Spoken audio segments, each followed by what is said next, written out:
Ready to make a real impact every day?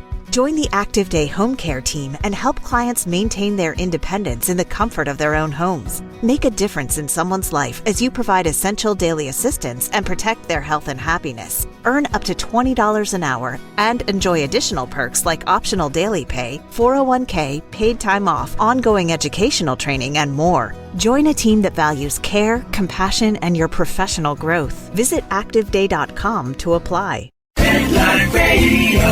This is Pet Life Radio. Let's talk pets.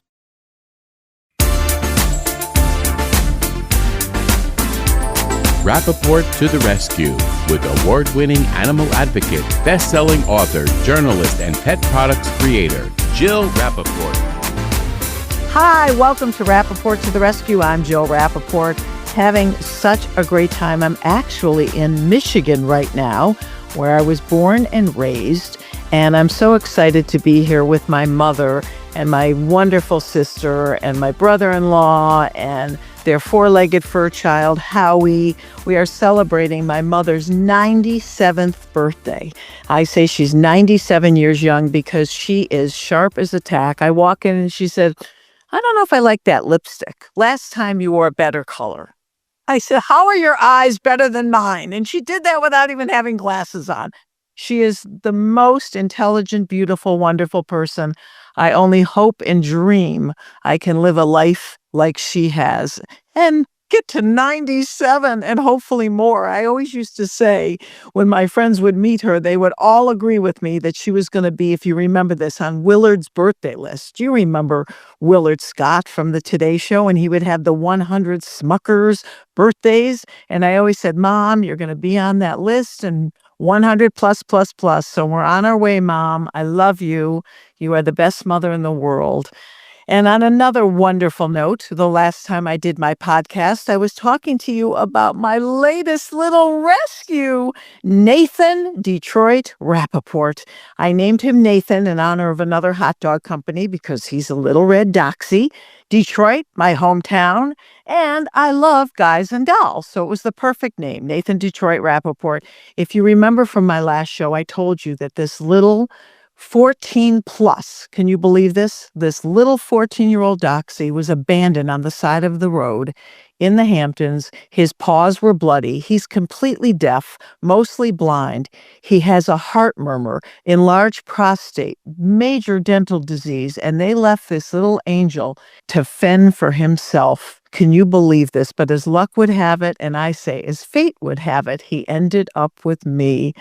And I cannot tell you what this little angel is like. He sleeps on my shoulder every night, and I feel like he's getting younger. He's like Dorian Gray. Ever since he's been home with me for the last couple weeks, he's starting to run around. He barks. You know, it's a funny bark because he's deaf, but he knows when the food is coming. He knows when it's dinner time. And when he sleeps, boy, does he sleep. And it's as if I had him from the minute he came out of his mother's womb. I couldn't love him more, as if I saw him being born right before my eyes. And he could be older than 14, but you know what? He's going to have the most blessed and beautiful life with me now for as many years, and I say years, as I know I'm going to have him. And Nathan Detroit, thank you for giving me the most beautiful gift in the world by coming into my life. Okay, on those two very sentimental, I'm tearing up here, notes, we have the most special guest coming up. I call her our good luck charm. We started this show, would you believe, 5 years ago this month with the one and only Meredith Vieira. I first got to know Meredith when she was the co-host of the Today Show, and I was the entertainment reporter, and then became the animal advocate. And Meredith is truly one in a million. There is nobody like her. She is as sweet, as beautiful, as genuine, and as kind as she is talented. And every year, we are so lucky to get her back on the show.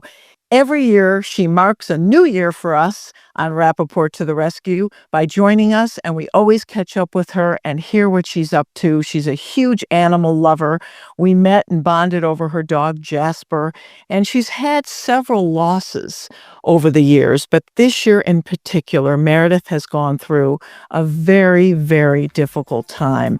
And she is going to be here coming up to talk about that and all of the incredible things in her life. She is truly a very, very special human being, and I am so lucky to have her back again. So please stay tuned. When we come back, Meredith Vieira.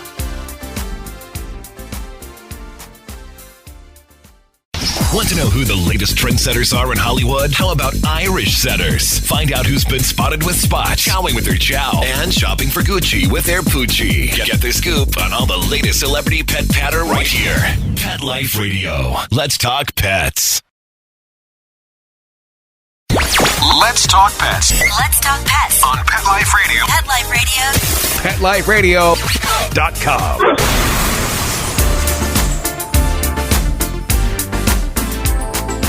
Welcome back to Rappaport to the Rescue. It's that time, our good luck charm. We never kick off a new year without having the one and only Meredith Vieira on our show. Meredith, can you believe we are starting the 6th year with you? I cannot. If you want to call me your lucky charm, I'll take it. I'm so proud of you and Mark and everything you've done, and Bill, and it's quite an accomplishment. It's amazing to be on for one season, much less 6. Exactly. That's why you're our good luck charm. And I should mention about Bill Berloni. He had a very special engagement today, a big TV appearance, a big show he's working on. He was so upset. He said, can't we change the date? Can't we move the time? But he really wanted to be here. You know how much Bill Berloni loves you.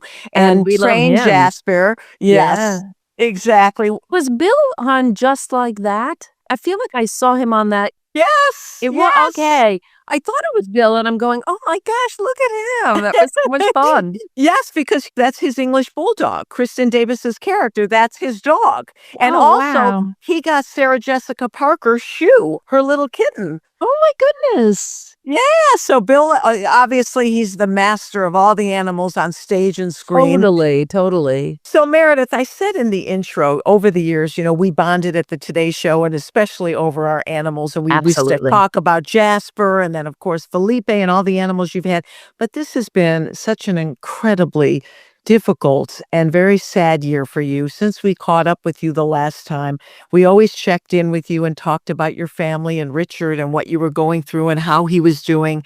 And you lost Richard. We lost Richard actually on Christmas Eve, December 24th. Yeah. He had a rough summer, was doing better, and then he went into the hospital in October and he never came out. So the only blessing, if there's a blessing and all of that, was the kids came home. We thought he was coming out of the hospital. They kept telling us he's getting better. And then they'd have to put him back on breathing just for extra oxygen. And so they all came home at Thanksgiving. And that's when he took a real turn. And they all left their jobs. They took a, leave of absence. And they were with him every single day. He passed away. And that, how many people have that opportunity? And he was always aware. So they had lots of conversations. There was a lot of laughter coming out of the room, a lot of sadness too. We played a lot of his favorite music. It's always sad to lose somebody, but at least we felt we had that time with him. It's so hard to believe, though. You've been with Richard. How old were you? Like a cub reporter, right? I was, yeah. Well, I was at CBS actually in the Chicago bureau. So it was right in the beginning of my experience at CBS News. And so I guess I met him in 83 and we got married in 86. So, it was a long relationship, and he had MS when I met him. He had been diagnosed at the age of 25 at a time when there was nothing they could do for somebody with multiple sclerosis. So he was basically told, go home and just smell the flowers. We don't have anything for you. Nowadays, they have a lot more in their toolbox. But so, yeah, we'd had a lot of ups and downs. Anybody who deals with chronic illness knows how it goes and struggles. But we also had a fabulous life, and I'm not taking anything away from that because everybody has their baggage, whatever it is. And we always thought he would somehow rally because he always did. But this time it was his lungs. It was pneumonia, and it got him. It just got him in the end. Well, I know that you're in this beautiful home right now, your summer vacation place. What is it like to have the first summer without Richard? I got up here a couple of days ago. My brother came with me, and my brother's wife, who had cancer, suddenly took a bad turn right after Richard died, and she died January 10th. So there's been a lot of heaviness in our family, an extended family. So he came up with me just to sort of have a little solitude of his own. And I was glad to have another person, actually, when I walked in the house, because I didn't know how I would handle this. The Cape was really Richard's home. Right. His parents had bought a vacation home here when he was in college. I'm a Rhode Island girl. I like Newport and that area. But he was smart. Richard said, well, let's go visit the grandparents. And so our kids grew up coming to the Cape. And for them, that was heaven. So it made sense. And it is for me. Truly now heaven. So, I mean, walking in, I'm glad I had my brother, but on the other hand, it's been comforting. I feel his presence here. His ashes will be scattered here. So in that way, because I feel he's at peace here, I'm at peace here. Oh, and your children. I know you have the most bonded, wonderful family, and Richard was such an incredible influence on your three children, as you, of course, but you were so close as a family unit. Are the kids doing okay? Yes, they are doing okay. Richard did not want a funeral. He was, nope. I just want my ashes scattered, but we wanted something to honor him. So we decided on a life celebration that we had at the end of May, actually, at our home. As his life space grew more limited because of mobility issues, our home in Irvington, particularly this little courtyard area we have, grew of more importance to him. He loved sitting out there. The minute it was warm enough, he was out there with just taking in the sun, knowing full well that heat is not good for people with MS, but he didn't care. He just loved just putting his face towards the sun and closing his eyes. So we had it there turns out he had a lot of friends. So it was a big gathering, but it was truly beautiful. And they all spoke. And, I mean, every mother's going to brag about their kids, I guess, but I could hear Richard in their voices. They're all beautiful, beautiful speakers. They're funny. They're thoughtful. They're all the things that he was. And I think that because of their dad's illness, it was instilled in them even more, that sense of empathy that we've talked about, and goodness and kindness. And I saw it and I thought, well, I whispered to Richard, sort of looked and said, we've done our job. We've done our job. Yeah. And, I know we've talked about this before, and I know how you feel right now being in this place that was so special to the two of you. You must feel his presence all around you. And I'm sure you feel, Meredith, because you had almost 50 years together, that he's guiding you and he's still very much with you and your family. Totally. And when something goes wrong, I know that's Richard too. I'll go, you know what? Come on, stop it. He was a little bit of an imp as well. But so I want to share with the audience, when you asked me to come back, I said, well, I don't have any more animals. And you were like, well, what do you mean? Our last pet, Felipe, you mentioned Felipe, who was 17, like his sister. I mean, I guess he was almost 18. And he was the one holdout. And on January of this year, it was January 19th, he had been he had some wasting, he was old and getting a little frail, but it wasn't time. And I knew it wasn't time, but he came up and he sat with me on the couch. And I was since Richard's passing and then my sister-in-law's passing, I've been doing a lot of just sitting on the couch at night, just kind of thinking or whatever it is you do. And he came up, and I know you'll believe it, Jill. He came right up to me and he put his paw on me in a way that I thought he was telling me. He was telling me that it was going to be okay. And I firmly believe that. I just felt this sense of peace from him. And then a little bit later, he left and went over to his bed.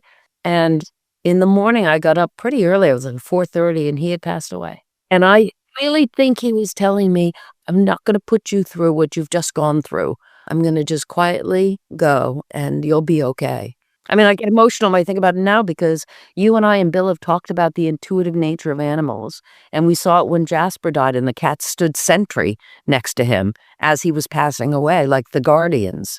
I think they know. I think they're so loving. And it was a moment. It was really a moment. Oh my gosh, Meredith, that story is just unbelievable. Yeah. The fact that what you went through literally in a 3-week time period. I know. Losing your husband, your sister-in-law, and then Felipe. I know. Wow. A lot. The person up above, he or she, was really testing you, right? For sure. Unbelievable. For sure. And like I said before, I don't like to dwell on it in the sense that I know people are going through worse and tragedy strikes everybody, but it's kind of how you deal with it. Okay, so this was something that was sent to me in a note about Richard's passing, and it's a family friend whose mom had died recently, and she sent me this, and I thought it was so spot on in terms of grieving. She wrote, "I had my own notion of grief. I thought it was a sad time that followed the death of someone you love, and you had to push through it to get to the other side. But I'm learning there is no other side. There is no pushing through. Rather, there is absorption, acceptance. Grief is not something you complete, but rather you endure. Grief is not a task to finish and move on, but an element to yourself, an alteration of your being, a new way of seeing, a new definition of self." And I think that's an accurate depiction, at least from what I've experienced about grief. When people say to you, "You'll be fine in a while," or, like, "You'll get through this," I think this is more accurate. It's incorporated into your being. And that's not a bad thing. But, I just felt this really explained the journey better than anything I had heard before. And so true. When our father passed away, my sister, the wonderful photographer, Linda Yeah. Solomon, who's sitting just a I few know. feet away here. Hi, Linda. When our father passed away at only 63 years old, I remember the rabbi said to us, "You'll never get over it. You just get used to it." Yeah. And that really is, you go on, but you never get over it. No. And I don't think you can. When somebody has touched your life in that way and been a part of your life, you can't remove it. It's there. And thank God it's there, because with the pain comes a lot of fond memories and a lot of joy and moments. And, he has a grandson, Cameron, who'll be 1 on July 4th. And he got Pops, as he was called, got to meet that little boy. And my daughter's having a little girl in November. Oh, congratulations. Oh, how wonderful. Life does go on, and there's a continuum to families. Now, from family to the career front, and we've touched on this before, Meredith. I know you were one of the only people in the world in this business that knew when it was time to leave for you. Yeah.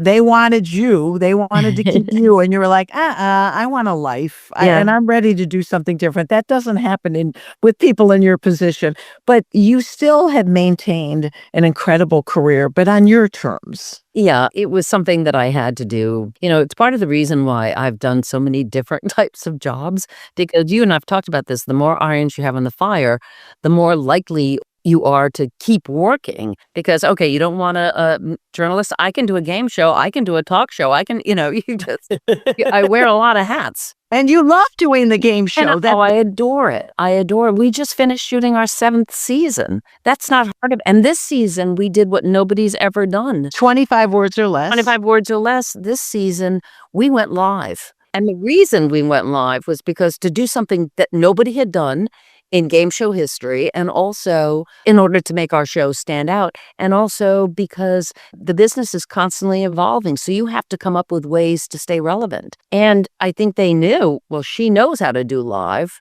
so let's do it. And I loved it because it was live. We went live in New York and Philadelphia, and we did very well. So hopefully the next season, we will add more markets to that and make that the new model for us, that we will be a live game show. It's such a testament to you because game shows come and go much faster than TV shows. Let's be honest. Yeah. It's very risky and very few succeed.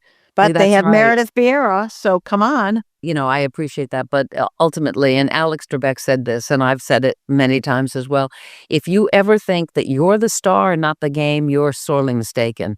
Jeopardy has been on the air. Alex Trebek was amazing, but he understood, don't get in the way of the game.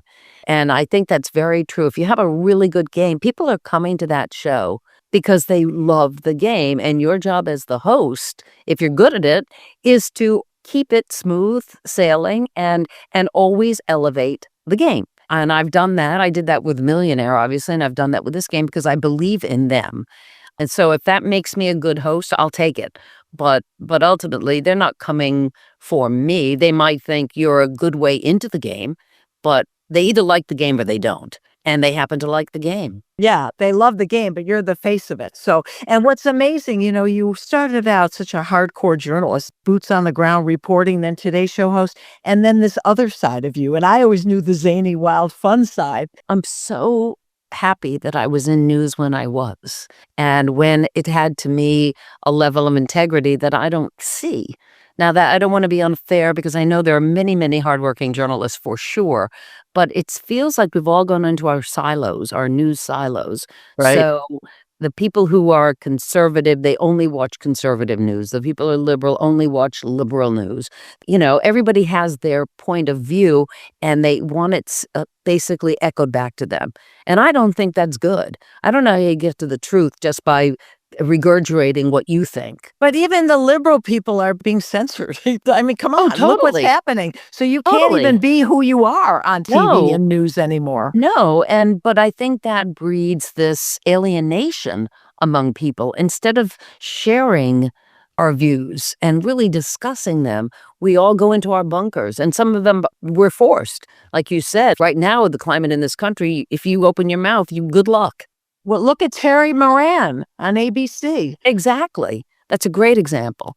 And when that's happening at a place like ABC, that pressure is on. But, we've had this conversation before. The minute the bean counters took over CBS News, and I was there when it happened, it was Larry Tisch. Not to put all the blame on Larry Tisch, but it became a business, and the news was a business model. That's when it all started to change because it was all about profit. It was the bottom line was the dollar, the almighty dollar. And that is not the right climate for a news organization. CBS in its heyday, and you stayed away from it. It was its own thing and it was protected. It was the fourth estate. And now it's basically an arm of some corporate greed to me in many ways. So I could go on and on about that. But you were a star at all three networks, CBS, then ABC, Yeah. then NBC. And speaking of ABC, have you seen the Barbara Walters documentary? You know what? I don't have Hulu. When it went over to the Disney, I'm just stubborn. I said, I'm not getting another one. And somebody said to me, Love just a trial, watch it. And then I said, I don't want to do that. That's not right. There were some beautiful shots of you on The View, but I was wondering because they had a lot of people speaking about her, and I assume they came to you because Barbara adored you. They came to me and they were very kind. And it was when Richard was extremely sick. And I just said, I can't. I'm here. I can't do it. And so it just never worked out. But yeah, they had like 3 dates where there was a possibility of me being interviewed. And in every case, I was at a hospital and not about to leave. So I have no idea. I mean, is it good, the documentary? I hope it is. I found it entertaining. I would have loved to have seen a lot of different types of people, and I would have loved to have seen you in it to get different perspectives of coworkers. But your experience with her on The View, I would have loved to have heard that because she was really quite an amazing human being and really changed your life, didn't she? She did, but she was a very complicated person. There were a lot of sides to Barbara. There was the journalist side. She was one of the most dogged journalists I've ever seen, best prepared, because she'd had to crawl her way and scratch her way up. I mean, she didn't get a lot of support in the business. They were not on her side. It was male dominated and she was always treated as lesser than. So she had to prove herself over and over and over. And that brought a toughness to her. Be a tough cookie anyway. I mean, she dealt with, her dad was an entertainment, what do you call it? The Latin Quarter. Yeah, Latin Quarter. Yeah. And so she had that world, but her sister was challenged. And so things that she wanted to do in life, she couldn't do. Like she could never learn to drive because her sister didn't drive, things like that. I never heard resentment. She named her daughter after her sister, but I'm sure there was a part of her that might have even been a combination of guilt and a little bit of, sibling rivalry too. Like, I'm always going to be second to my sister, even though she understood it. But from a working standpoint, when she puts you on The View, not only as a panelist, but as the moderator, that says so much about you because you were really the driver.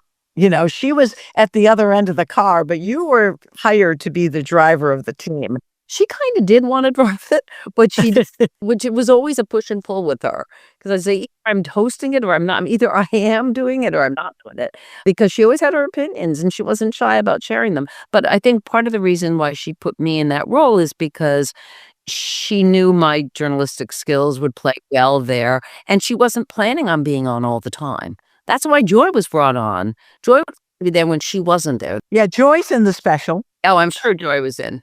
But Yeah, I can see she's there were great. people who were peripheral in her career, but they are names that probably were in the special too. I don't know. I think that she could be tough, bordering on a little bit mean-spirited, and I think part of that was the time, like her relationship with Diane Sawyer was, Oh, they really get into that. oh, they did? Oh, yeah. Those two really were pitted against each other, and I've seen it. I've seen it through the years, how they pit women against each other, and there was a lot of jealousy there, and yeah. But Meredith, you said you've seen it over the years, and we've known people that we've worked with, and Oh, we've yeah. seen it, but you've never gotten in those trenches. You've avoided that your whole career. How is that possible? Because you were always at the top, and you never had those rivalries, or you never engaged in that behavior, I should I say. don't know. It's not my style. I just don't. Life's too short. I always believed in collaboration. I always felt that there was more power in the unit than the individual. And so I was all about that. I mean, I can't say that I've never been jealous of people because I don't think that's true. But I've sort of also, what is that to a different drummer? I've always, March to the beat of a different drummer. Yeah.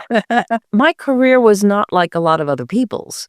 It was, I did a lot of twists and turns because I was following what was right for me in my life at any given moment. And so I wasn't just the brass ring, because there were many times I got the brass ring, but then I realized that's not fulfilling me. And so I swerved off.